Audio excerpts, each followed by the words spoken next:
YouTube family, welcome है आपका फिर से मेरे एक और रिएक्शन वीडियो पर। तो स्नैपी गर्ल्स, सबको पता है स्नैपी गर्ल्स और विवाद और उसके लिए बुरी बुरी सोच कई लोगों के लिए है। अब कल एक स्नैपी गर्ल्स का वीडियो आया है। वैसे अभी सब जगह दिवाली का जो तैयारी चल रही है, दिवाली की साफ सफाई चल रही है, तो व्यूज़ सबके डाउन हुए हैं। तो प्लीज़ जो भी यूट्यूब पर है तो कोई भी परेशान ना हो, क्योंकि टाइम सच में सबके पास कम रहता है इन दिनों, तो नहीं देख पाते हैं। तो पर जो यूट्यूब पर है वो अपने काम करते रहे और बिल्कुल भी परेशान ना हो, ना खुद परेशान हो ना किसी को परेशान करे। वो मैंने क्यों बोला है, जो लोग समझ रहे होंगे और सोशल मीडिया पर थोड़ा बहुत भी एक्टिव रहते होंगे तो पता होगा। तो मैं बात करूंगी स्नैपी गर्ल्स का। स्नैपी गर्ल्स कुछ भी कर ले पर उसके कुछ ना बोले ऐसा हो ही नहीं सकता है, क्योंकि अब उसने जो कल एक वीडियो डाला है उसमें वो और उसका भाई एक बात पे चर्चा कर रहे हैं, कान्हा जी ले जाने की। क्योंकि शायद वो करवा चौथ के टाइम का वीडियो है, क्योंकि उसका भाई करवा चौथ के लिए गांव जा रहा था, तो स्नैपी गर्ल्स भी जा रही थी और जाना भी जरूरी था। यदि ना जाती तो भी बहुत ज़्यादा गंदे कमेंट्स आते, क्योंकि उस दिन था उसके भाई की बेटी जो है, मतलब स्नैपी गर्ल्स की भतीजी जो है, उसका बर्थडे, जिसको वो लोग पिन्नू भी बोलते हैं।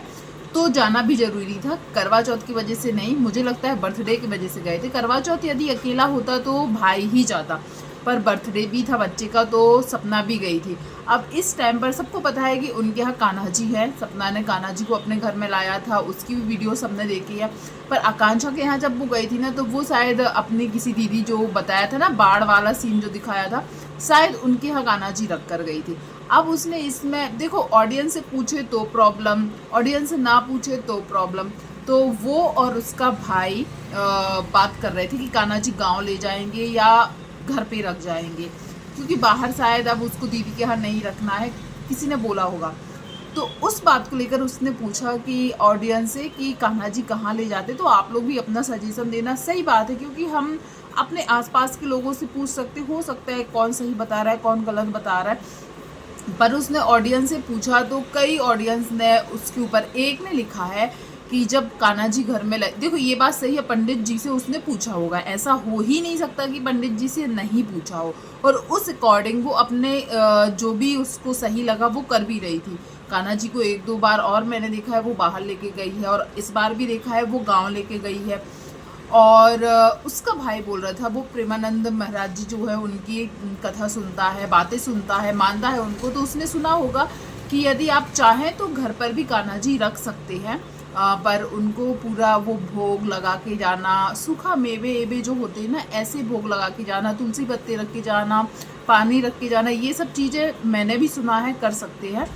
तो वो चीज़ बोल रहा था कि वो भी अब हमारे घर के मेंबर हैं, तो जैसे हम चले जाते तो हमारे घर के मेंबर हमारे घर का ख्याल रखते हैं, ऐसे ही भगवान जी को भी हम भोग लगा के रख के जाएंगे कि इतने दिन के लिए जा रहे हैं, आप अब हमारे घर का ख्याल रखना। तो ये बात मुझे भी सही लगी, कहीं ना कहीं ऐसा भी होता है। और सच बताऊँ, अपने भगवान को किसी के घर ना रखने के लिए मैं ज़रूर बोलूँगी। अब क्यों ऐसा, इसलिए क्योंकि वो हमारी जिम्मेदारी है, हम किसी और के लिए नहीं दे सकते हैं, मुझे ऐसा लगता है। पर आप लोग भी कमेंट कीजिएगा क्या मैं सही बोल रही हूँ, क्योंकि उनकी जिम्मेदारी हमने ली है, हमारे घर में उनकी प्राण प्रतिष्ठा करवाई थी। तो उसका जो कुछ भी है, भगवान की सेवा में जो कुछ भी करना है वो हम करेंगे, मुझे ऐसा लगता है। तो सपना को कई लोगों ने बोला है कि आप तुम फालतू यहाँ पर बोल रही हो कंटेंट के लिए। जब ये सब वीडियो बना रही थी, उनको अपने घर ला रही थी, तब पंडित जी से नहीं पूछ सकती हो, ऑडियंस से पूछ रही हो। तो यार वो कंटेंट क्रिएटर है, वो जो कुछ कर रही है या जो कुछ उसकी लाइफ में चल रहा है तो वही तो वो दिखा रही है। अभी वो चीज़ चल रही थी उसकी लाइफ में तो उसने पूछ लिया, किया तो उसने अपने मन का। ऐसा तो है नहीं तुरंत आपके कमेंट उनके पास चले गए थे तो उसने अपना डिसीजन चेंज कर लिया, ऐसा तो बिल्कुल नहीं हुआ। और मैं अपना पर्सनली बताऊं तो मैंने कमेंट भी किया था उस वीडियो में। मेरी मासी है, उनके घर भी ऐसे ही कान्हा जी हैं, उनके बेटे नहीं हैं, दो बेटियां हैं, बेटी की शादी हो गई और एक छोटी बेटी है वो बाहर रहती है, दिल्ली में रहती है। तो उनके घर में मासी मौसा जी रहते हैं और कान्हा जी उन्होंने लाए थे, वो भी बेटा बनाकर ही लाई थी, क्योंकि उनका खुद का बेटा नहीं है। पर वो कहीं भी जाती है ना, एक तो वो बहुत कम जाती हैं, और या तो ज़्यादातर हो सकता है वो मौसा जी जो है उनको घर पे रख के जाती हैं कि वो कान्हा जी की सेवा करेंगे।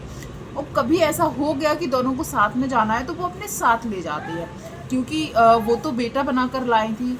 और बोलने को ये हो जाता है कि बेटा बनाकर लाई थी, पर है तो वो भगवान मानते हैं। भगवान हो सकता है घर में वैसे उनको अकेले छोड़ के जाना पसंद नहीं है, तो वो अपने ऊपर है।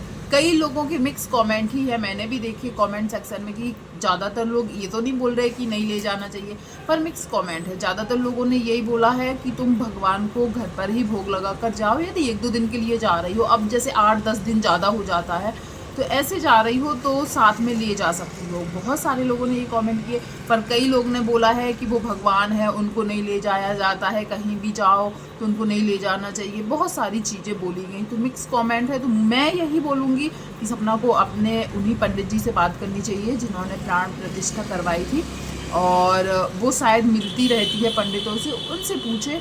क्योंकि सोशल मीडिया पर मैंने एक चीज़ देखी, आप कुछ भी अच्छा देखो, भगवान के बारे में पूछा था, क्योंकि बहुत सारे ऐसा नहीं है कि भगवान के बारे में सपना को सारी नॉलेज है।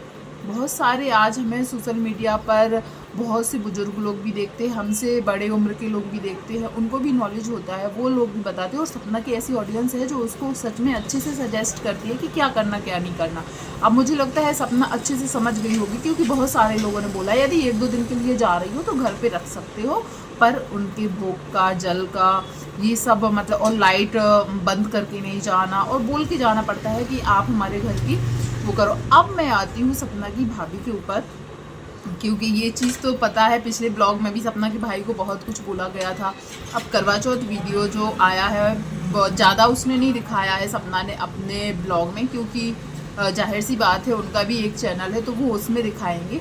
पर हाँ, थोड़ी बहुत क्लिप दिखी है जहाँ वो पूजा कर रही थी, और थोड़ा सा लुक भी उसने दिखाया था भाभी का, और ज़्यादा कुछ नहीं दिखाया। पर हाँ, जब वो घर गई, गांव पहुंची, तो भाभी बिल्कुल घूंघट रखी थी और बिल्कुल मुंह छुपा के रखी थी। उस चीज़ को लेकर बोला गया कि सिर्फ किसी एक को आज़ादी नहीं मिलनी चाहिए, या फिर किसी एक को ही पूरी मतलब कि फ्रीडम नहीं मिलना चाहिए कि हम नए ज़माने के हैं, हम ऐसे कपड़े पहन सकते हैं, कपड़ों पहनने में क्या वो है। अपनी भाभी को भी थोड़ा सा अपनी भाभी को भी थोड़ी सी आज़ादी दो। तो मुझे नहीं लगती उसकी भाभी को घुटन होती, वो खुशी खुशी करती, मुझे ऐसा लगता है उसको खुद वो करने में अच्छा लगता है। और मैंने जैसे पिछले ब्लॉग में भी बताया था कि उसकी भाभी भी लोअर टी शर्ट पहनती है, सूट पहनती है, साड़ी पहने नहीं थी। जब सपना घर में गई थी तब भी वो सूट ही पहनी थी, पर हो सकता है उसको अच्छा लगता है अपने ससुर के सामने घूंघट लेने में। और एक बात नहीं भूलनी चाहिए कि सपना भी अपने ससुर के लिए घूंघट, सर पे दुपट्टा रखती थी, और ये नॉर्मल चीज़ें हैं, और ख़ास करके गांव में तो। पर सपना को भी तो हमने देखा है ना, पहले सपना की पहले की वीडियो देखिए, वो भी घूंघट रखती थी अपने ससुर के लिए, बाद में वो वेस्टर्न कपड़े भी पहनती थी। ऐसे ही उसकी भाभी अभी भी लोअर टी शर्ट भी पहनती है और वेस्टर्न कपड़े भी पहनती है। हाँ, कई लोगों को ये चीज़ बुरी लगती है कि भैया भाभी अलग रहते हैं, भाभी के मन में भी कुछ आ सकता है, भैया को हमेशा ये मतलब अपना केयर टेकर बनाकर रखती है। ये चीज़ें बहुत सारे लोग बोलते हैं, तो मुझे लगता है वो एक भाई होने का फ़र्ज़ बहुत अच्छे से कर रहा है। और उसकी भाभी के फेस पे भी कभी ऐसा नहीं लगता है, वो भी इस चीज़ से खुश है, और कहीं ना कहीं समझदार भी बोलेंगे उसको कि वो इस टाइम अपनी ननद का या अपने पति का अच्छे से साथ दे रही है। और भाभी भी आती हैं, पर आप लोग ज़रूर बताइएगा जो सपना की भाभी के लिए बोला गया कि उसको घूंघट में मत रखो या कुछ। और पिन्नू का बर्थडे भी उन लोगों ने सेलिब्रेट किया, कुछ कैफ़े वैफे वो अच्छा सा ढूंढ रहे थे जो वेजिटेरियन भी हो, मतलब जहाँ पर नॉनवेज ना मिलता हो, ऐसा कुछ वो लोग ढूंढ रहे थे। मार्केट भी गए थे पर वहाँ पर नहीं मिला। बाद में सपना ने घर पर ही सेलिब्रेट किया, बच्चों के लिए कपड़े लाई थी बहुत सारे, और नाइट सूट वगैरह लाई थी, वो सब भी दिखाया। पूरा ब्लॉग अच्छा था, पॉजिटिव था, बहुत अच्छा था, उसमें कोई भी ऐसी नेगेटिव वाइब नहीं आ रही थी कि गंदे कमेंट्स आए। पर आप लोग भी ज़रूर बताइएगा कि जो लोग ये कमेंट करते हैं फेक आईडी से, और एक आईडी तो ऐसी है जो एक एक ब्लॉग में 4-4, 5-5 लंबे चौड़े कमेंट करते हैं, और उसने मेरे वीडियोस में भी कई बार कमेंट किया है, और सपना के वीडियोस में भी देखा है। और नॉटी गर्ल वो ज़रूर लिखती है। अब जब भी आपके लिए वो वाले कमेंट दिखेंगे, सपना को इतना सुनाती लंबे चौड़े चौड़े, और एक कमेंट से उसका पेट नहीं भरता है, 4-5 जरूर होता है। मैं उस मतलब उसके जो यूट्यूब चैनल का नाम है वो तो फेक ही नाम है, पर मैं नाम नहीं लूँगी, पर आपको दिख जाएगा। लंबा चौड़ा नेगेटिव कमेंट होता है, स्माइल कर करके, हंसी के इमोजी बना बना के, नॉटी गर्ल लिख लिख के वो बहुत लंबे लंबे कमेंट करती है। तो ये मुझे सच में लगते हैं कि फेक आईडीज़ है। सपना का कोई जान पहचान का ही है, चाहे वो ससुराल वाला हो चाहे कोई हो। चलिए आप बताइएगा, आपको सपना को जो भी सवाल उसने किए थे कहाँ तक सही लगे, या उसके सही उत्तर क्या हो सकते हैं, या सही जवाब क्या हो सकते हैं, ज़रूर बताइएगा। उसकी भाभी को लेकर भी जो बोला गया उसके ऊपर भी बताइएगा। वीडियो पसंद आया हो तो प्लीज़ वीडियो को लाइक शेयर कीजिएगा। चैनल पर पहली बार आए तो सब्सक्राइब कीजिएगा। थैंक यू सो मच जो भी यहाँ तक बना रहा, धन्यवाद।